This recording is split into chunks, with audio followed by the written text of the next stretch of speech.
Hello दोस्तों, नमस्कार। स्वागत है आपका हमारे यूट्यूब चैनल जीएस ज्ञान 247 में। और आज की इस क्लास में हम डिस्कस करने वाले हैं कुछ इंपॉर्टेंट क्वेश्चन जो कि आप लोगों की ट्रिपल सी परीक्षा में काफ़ी हेल्पफुल साबित होंगे।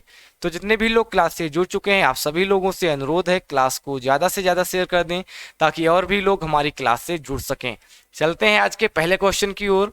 आज का हमारा पहला क्वेश्चन है, यहाँ पर पूछा गया है लिब्रे ऑफिस कैल्क में बाय डिफ़ॉल्ट कॉलम की चौड़ाई कितनी होती है। जो आपका लिब्रे ऑफिस कैल्क होता है वहाँ पर जो कॉलम होते हैं उस कॉलम की बाय डिफ़ॉल्ट चौड़ाई पूछी जा रही है आपसे। तो यहाँ पर पहला ऑप्शन है हमारे पास 0.85 इंच, ऑप्शन बी है 0.59 इंच, ऑप्शन सी है 0.89 इंच तथा लास्ट ऑप्शन है 0.78 इंच। आप लोगों को बताना है लिब्रे ऑफिस कैल्क में बाय डिफ़ॉल्ट कॉलम की चौड़ाई क्या होती है। तो यहाँ पर जिसका राइट आंसर हो जाएगा ऑप्शन नंबर सी हो जाएगा। 0.89 इंच जो होती है वो लिब्रे ऑफिस कैल्क में बाय डिफ़ॉल्ट कॉलम की चौड़ाई होती है। वहीं कभी कभी पूछ लिया जाता है कि हाइट क्या होती है, कॉलम बोल लिया जाए या फिर सेल बोल ली जाए, बात एक ही है। ठीक है, तो पूछा जाता है कि कॉलम या सेल की हाइट कितनी होती है। तो आप लोगों को ध्यान रखना है हाइट जो होती है 0.18 इंच। ठीक है, 0.18 इंच इसकी हाइट होती है। चौड़ाई जो होती है यानी कि विड्थ जो होती है वो 0.89 इंच होती है। चलते हैं अगले क्वेश्चन की ओर। ट्विटर पर पोस्ट करते समय कितने वर्ड लिख सकते हैं। जो आपका ट्विटर है जो कि एक माइक्रो ब्लॉगिंग का एग्जाम्पल है, तो आप लोगों को बताना है अगर ट्विटर पर आप कोई पोस्ट लिखते हैं तो वहां पर मैक्सिमम कितने वर्ड यूज कर सकते हैं। ऑप्शन ए हमारे पास 40 वर्ड, ऑप्शन बी है 50 वर्ड, ऑप्शन सी है 140 तथा लास्ट ऑप्शन है 280।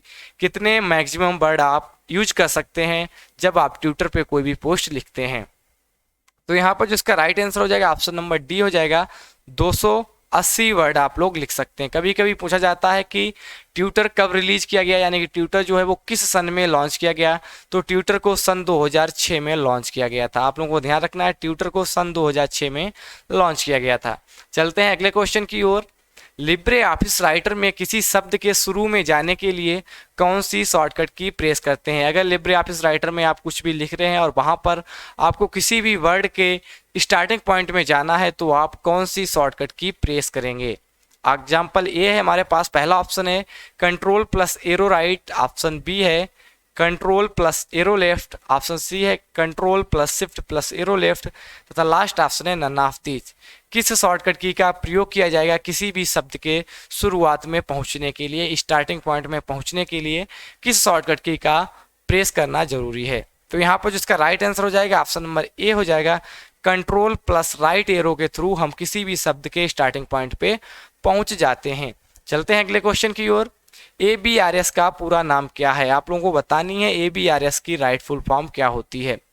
पहला ऑप्शन हमारे पास Aadhaar based remittance service, option B है advance based remittance service, option C है आधार बोर्ड रेमिटेंस सर्विस तथा लास्ट ऑप्शन है नन ऑफ दीज। आप लोगों को बतानी है ABRS की फुल फॉर्म क्या होती है।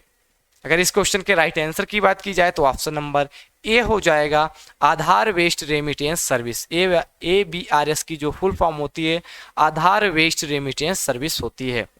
चलते हैं अगले क्वेश्चन की ओर।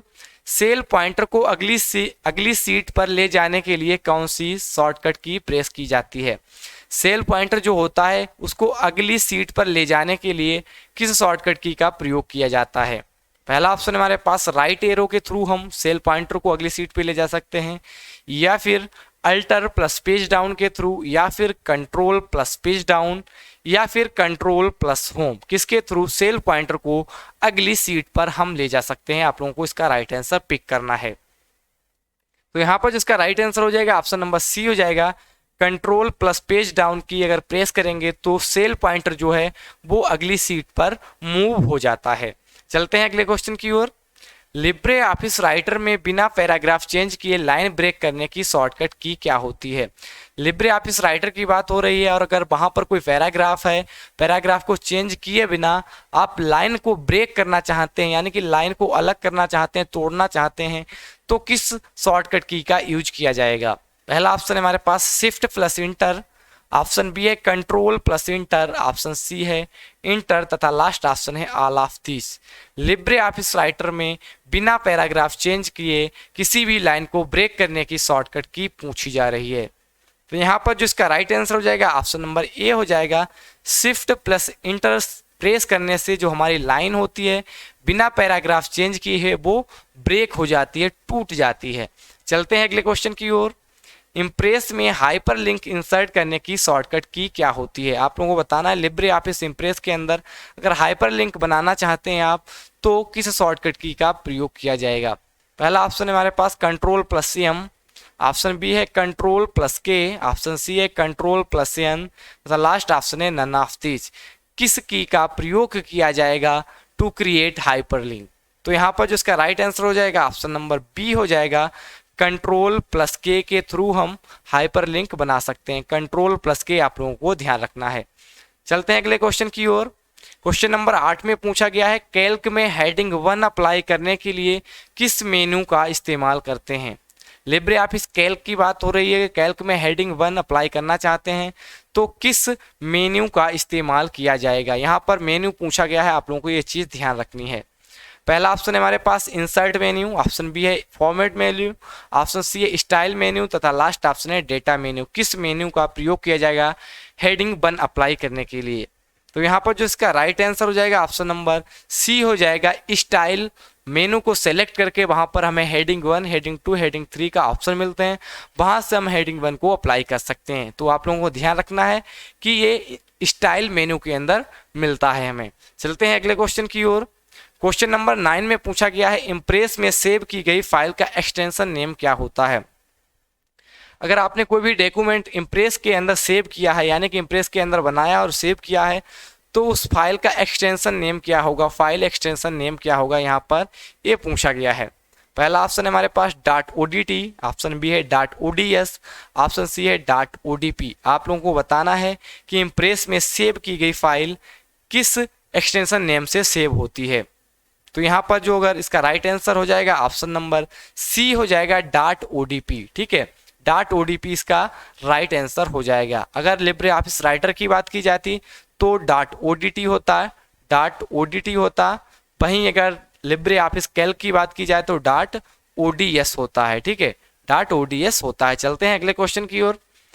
क्वेश्चन नंबर 10 में पूछा गया है कैल्क के किसी सेल में लिखे गए नंबर को फॉर्मेट एज ए परसेंटेज में बदलने के लिए किस शॉर्टकट की का इस्तेमाल करते हैं? मतलब कि अगर लिब्रे ऑफिस कैल्क में किसी सेल के अंदर कोई भी नंबर लिखा है, जैसे कि सपोज दैट 17 वहाँ पे लिखा है, 17 लिखा है, अगर 17 को हम परसेंटेज में चेंज करना चाहते हैं तो किस शॉर्टकट की का इस्तेमाल करें कि ताकि जो 17 है वो परसेंटेज के अंदर चेंज हो जाए? पहला ऑप्शन हमारे पास control plus shift plus 1, option B है control plus shift plus 5, option C है कंट्रोल प्लस शिफ्ट प्लस 2 तथा लास्ट ऑप्शन है नन ऑफ दीज। आप लोगों को बताना है कि कैल्क में किसी सेल में लिखे गए नंबर को फॉर्मेट एज ए परसेंट में बदलने के लिए किस शॉर्टकट की का इस्तेमाल किया जाएगा। तो यहाँ पर जिसका राइट आंसर हो जाएगा ऑप्शन नंबर बी हो जाएगा कंट्रोल प्लस शिफ्ट प्लस 5। ठीक है, प्लस 5 प्रेस करने से किसी भी नंबर को हम परसेंटेज के अंदर चेंज कर सकते हैं। चलते हैं अगले क्वेश्चन की ओर। 11वें क्वेश्चन में पूछा गया है इम्प्रेस में जब कोई भी प्रेजेंटेशन बनाते हैं तो उसका बाय डिफ़ॉल्ट टाइटल नेम क्या होता है? आप लोगों को पता होना चाहिए। अगर कभी आप लोगों ने पीपीटी बनाई है लिब्रे ऑफिस इम्प्रेस के अंदर तो आपको टाइटल नेम जरूर पता होगा। आप लोगों को बताना है कि क्या होता है बाय डिफ़ॉल्ट टाइटल नेम। पहला ऑप्शन है हमारे पास डॉक्यूमेंट 1, ऑप्शन बी है प्रेजेंटेशन 1, ऑप्शन सी है अनटाइटल्ड 1, ऑप्शन डी है IMP 1। आप लोगों को बताना है क्या होगा इसका राइट आंसर। तो बाय डिफ़ॉल्ट जो टाइटल नेम होता है वो अनटाइटल्ड 1 होता है। ध्यान रखना है, अनटाइटल्ड 1 होता है बाय डिफ़ॉल्ट टाइटल नेम। चलते हैं अगले क्वेश्चन की ओर। इम्प्रेस में किसी भी प्रेजेंटेशन को किसी फॉर्मेट में एक्सपोर्ट कर सकते हैं। आप लोगों को बताना है लिब्रे ऑफिस के अंदर कोई भी प्रेजेंटेशन तैयार की गई है उस प्रेजेंटेशन को हम किस रूप में एक्सपोर्ट कर सकते हैं। पहला ऑप्शन है हमारे पास PDF फॉर्म में एक्सपोर्ट कर सकते हैं, या फिर BMP, या फिर GIF, या फिर ऑल ऑफ दीज। आप लोगों को बताना है इम्प्रेस की जो PPT होती है, प्रेजेंटेशन जो होती है, उसको किस फॉर्मेट में एक्सपोर्ट किया जा सकता है।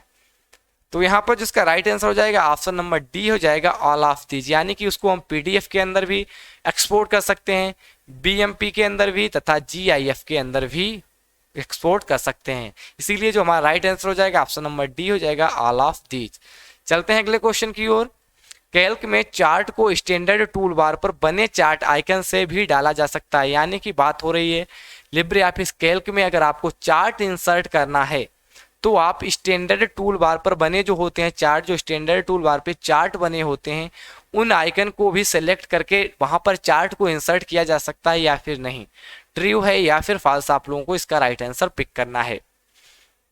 तो यहाँ पर जो इसका राइट आंसर हो जाएगा ऑप्शन नंबर ए हो जाएगा ट्रू। ठीक है, वहां से भी हम चार्ट को इंसर्ट कर सकते हैं। चलते हैं अगले क्वेश्चन की ओर। इम्प्रेस में किसी भी टेक्स्ट का डुप्लीकेट करने के लिए किस शॉर्टकट की का प्रेस करेंगे। लिब्रे ऑफिस इम्प्रेस के अंदर अगर कोई भी टेक्स्ट लिखा है और उस टेक्स्ट का हमें डुप्लीकेट बनाना है तो हम किस शॉर्टकट की का प्रयोग करेंगे। आप लोगों का इसका राइट आंसर पिक करना है। ऑप्शन ए है हमारे पास control plus shift plus 2, option B है shift plus F3, option C है कंट्रोल प्लस F3 तथा लास्ट ऑप्शन है अल्टर प्लस F3। आप लोगों को बताना है इम्प्रेस में किसी भी टेक्स्ट का डुप्लीकेट करने के लिए किस शॉर्टकट की का प्रयोग किया जाता है। तो यहाँ पर जो इसका राइट आंसर हो जाएगा ऑप्शन नंबर बी हो जाएगा, शिफ्ट प्लस F3 प्रेस करने से किसी भी टेक्स्ट का डुप्लीकेट क्रिएट हो जाता है लिब्रे ऑफिस इम्प्रेस के अंदर। चलते हैं अगले क्वेश्चन की ओर। इम्प्रेस में किसी कमांड से फाइंड एंड रिप्लेस का डायलॉग बॉक्स ओपन होता है, यानी कि लिब्रे ऑफिस इम्प्रेस में फाइंड एंड रिप्लेस का डायलॉग बॉक्स ओपन करने के लिए किस शॉर्टकट की का प्रयोग किया जाएगा। पहला ऑप्शन है control plus F, option B है control plus H, option C है अल्टर प्लस F तथा लास्ट ऑप्शन है ऑल ऑफ दीज। आप लोगों को बताना है फाइंड एंड रिप्लेस का डायलॉग बॉक्स ओपन करने के लिए किस शॉर्टकट की का प्रयोग किया जाता है। तो यहाँ पर जो इसका राइट आंसर हो जाएगा ऑप्शन नंबर बी हो जाएगा कंट्रोल प्लस H। ठीक है, आप लोगों को ध्यान रखना है कंट्रोल प्लस H का प्रयोग किया जाता है फाइंड एंड रिप्लेस का डायलॉग बॉक्स ओपन करने के लिए। अगला क्वेश्चन है हमारे पास, निम्न में से कौन सी कंप्यूटर की स्थायी मेमोरी कहलाती है। आप लोगों को बताना है कि निम्नलिखित में कौन सी एक स्थायी यानी कि परमानेंट मेमोरी कहलाती है। पहला ऑप्शन हमारे पास रैम, ऑप्शन बी है रोम, ऑप्शन सी है CPU तथा लास्ट ऑप्शन है नन ऑफ दीज। आप लोगों को बताना है किस मेमोरी को परमानेंट मेमोरी बोला जाता है यानी कि स्थायी मेमोरी बोला जाता है। रैंडम एक्सेस मेमोरी को, रीड ओनली मेमोरी को या फिर सेंट्रल प्रोसेसर यूनिट को। तो यहाँ पर जिसका राइट आंसर हो जाएगा ऑप्शन नंबर बी हो जाएगा रोम को। रीड ओनली मेमोरी को हम स्थायी मेमोरी के नाम से जाना जाता है। चलते हैं अगले क्वेश्चन की ओर। किसके उपयोग से हम इनपुट को आउटपुट में बदल सकते हैं। अगर कोई भी इनपुट किया गया है उसको आउटपुट जनरेट करना है। ठीक है, कोई अगर इनपुट की गई है चीज, कोई भी चीज हमने लिखी जैसे 2 × 2 = 4 करना है तो उसको आउटपुट जो देना है वो किसके थ्रू होता है। पहला ऑप्शन है प्रिंटर के थ्रू होता है, ऑप्शन बी है मेमोरी के थ्रू, ऑप्शन सी है ALU के थ्रू या फिर प्रोसेसर के थ्रू। आप लोगों को बताना है ये प्रोसेस जो होती है वो किसके थ्रू होती है। तो आशा करते हैं इसका आंसर हर किसी को पता होगा। तो यहाँ पर जिसका राइट आंसर हो जाएगा ऑप्शन नंबर डी प्रोसेसर के थ्रू। ठीक है, अगर कोई भी चीज हम एंटर करते हैं तो सबसे पहले वो क्या होती है प्रोसेस होती है, उसी के बाद वो आउटपुट में कन्वर्ट होती है। ठीक है, मॉनिटर पे उसके बाद ही दिखाई देगी जब वो प्रोसेस में प्रोसेस हो जाएगी, या फिर प्रिंटर में तभी प्रिंट होगी जब वो प्रोसेस होके वहां पर पहुंचेगी। तो सबसे पहला जिसकी होती है प्रोसेस होती है, उसके बाद ही आउटपुट जनरेट होता है। यानी कि कोई भी चीज जो इनपुट की जाती है जब तक प्रोसेस नहीं होगी तब तक आउटपुट जनरेट नहीं किया जा सकता है। इसीलिए जो यहाँ पर इसका राइट आंसर हो जाएगा ऑप्शन नंबर डी हो जाएगा, प्रोसेसर के थ्रू आउटपुट कन्वर्ट होता है। चलते हैं अगले क्वेश्चन की ओर। रेलवे आरक्षण केंद्र में किस कंप्यूटर का प्रयोग किया जाता है। आप लोगों को बताना है जो रेलवे आरक्षण केंद्र होते हैं बड़े बड़े, वहां पे किस कंप्यूटर का प्रयोग किया जाता है। ऑप्शन ए है मेन फ्रेम कंप्यूटर को, ऑप्शन बी है मिनी कंप्यूटर को, ऑप्शन सी है माइक्रो कंप्यूटर को तथा लास्ट ऑप्शन है सुपर कंप्यूटर को। रेलवे आरक्षण केंद्र पे किस कंप्यूटर का प्रयोग किया जाता है।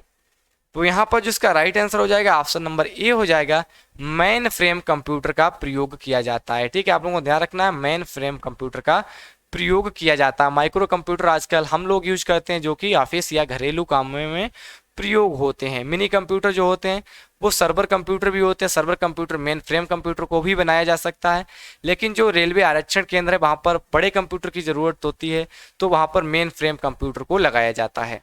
चलते हैं अगले क्वेश्चन की ओर। वर्तमान पीढ़ी के कंप्यूटर में प्रयोग किया जाता है, जो हमारे 5th जनरेशन के कंप्यूटर हैं उन कंप्यूटर में क्या प्रयोग किया जाता है आप लोगों को बताना है।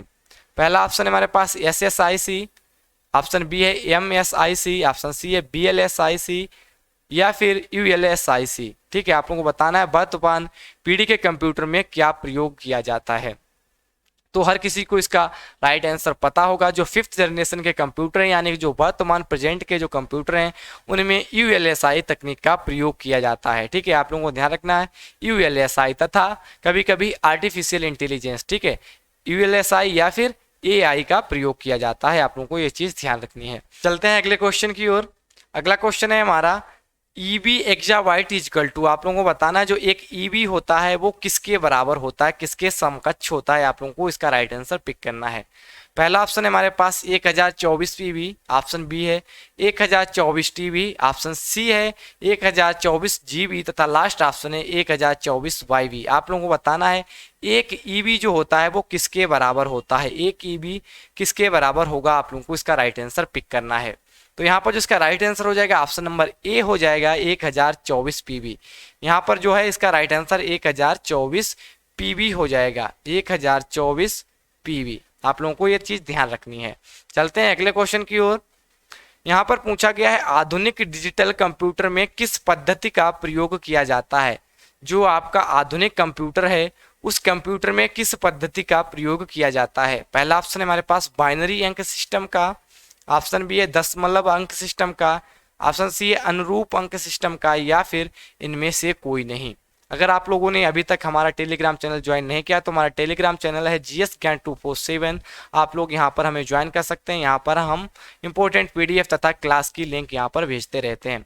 अगर आप लोग हमें इंस्टाग्राम पे फॉलो करना चाहते हैं तो हमारी इंस्टाग्राम ID है biru_yadav99। अगर आप लोग CCC के मॉक टेस्ट देना चाहते हैं और अपनी तैयारी को चेक करना चाहते हैं तो हमारी CCC मॉक टेस्ट की एक वेबसाइट है। यहाँ पर वेबसाइट है आपकी www.gsgyan247.com। आप लोग यहाँ पर जाकर मॉक टेस्ट दे सकते हैं तथा अपना स्कोर चेक कर सकते हैं। बात की जाए इस क्वेश्चन के राइट आंसर की तो ऑप्शन नंबर ए हो जाएगा बाइनरी अंक सिस्टम। आधुनिक जो कंप्यूटर हैं वो जो पद्धति पे डिपेंड है वो बाइनरी अंक सिस्टम ही डिपेंड के होते हैं। आप लोगों को ये चीज़ ध्यान रखनी है। चलते हैं अगले क्वेश्चन की ओर। निम्न में एक पॉइंटिंग डिवाइस नहीं है। आप लोगों को बताना है निम्न में से कौन सी एक पॉइंटिंग डिवाइस नहीं है। पहला ऑप्शन हमारे पास माउस, ऑप्शन बी है प्रकाशीय पेन यानी कि लाइट पेन, ऑप्शन सी है जॉयस्टिक, ऑप्शन डी है स्कैनर। कौन सी एक पॉइंटिंग डिवाइस नहीं है। तो यहाँ पर जो इसका राइट आंसर हो जाएगा ऑप्शन नंबर डी हो जाएगा। स्कैनर जो है आपका वो एक पॉइंटिंग डिवाइस नहीं है, एक इनपुट डिवाइस है। आप लोगों को ध्यान रखना है। वहीं अगर बात की जाए माउस, लाइट पेन, जॉयस्टिक, ये तीनों के तीनों क्या है, एक पॉइंटिंग डिवाइस के अंतर्गत आते हैं। चलते हैं अगले क्वेश्चन की ओर। मॉनिटर की गुणवत्ता की पहचान किससे की जाती है। आप लोगों को बताना जो आपके मॉनिटर होते हैं उसकी गुणवत्ता किस प्रकार से परखी जाती है। पहला ऑप्शन है डॉट पिच से, ऑप्शन बी है रिफ्रेश रेट से, ऑप्शन सी है रेजुलेशन से तथा लास्ट ऑप्शन है सभी से। किस प्रकार से किसी भी मॉनिटर की गुणवत्ता की परख की जाती है। तो यहाँ पर जो इसका राइट आंसर हो जाएगा ऑप्शन नंबर डी हो जाएगा सभी, यानी कि डॉट पिच से भी, रिफ्रेश रेट से भी, रेजुलेशन से, ये तीनों कसौटी पे खरे उतरने चाहिए तभी एक जो प्रिंटर होता है वो अच्छा प्रिंटर कहलाता है। चलते हैं अगले क्वेश्चन की ओर। माइक्रो प्रोसेसर का आविष्कार कब हुआ। आप लोगों को बताना है जो माइक्रो प्रोसेसर है उसका डेवलपमेंट किस सन में हुआ।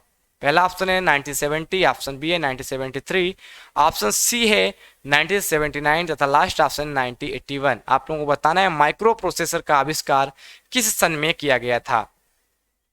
तो यहाँ पर जो इसका राइट आंसर हो जाएगा ऑप्शन नंबर ए हो जाएगा 1970 में माइक्रो प्रोसेसर का आविष्कार किया गया था। चलते हैं अगले क्वेश्चन की ओर।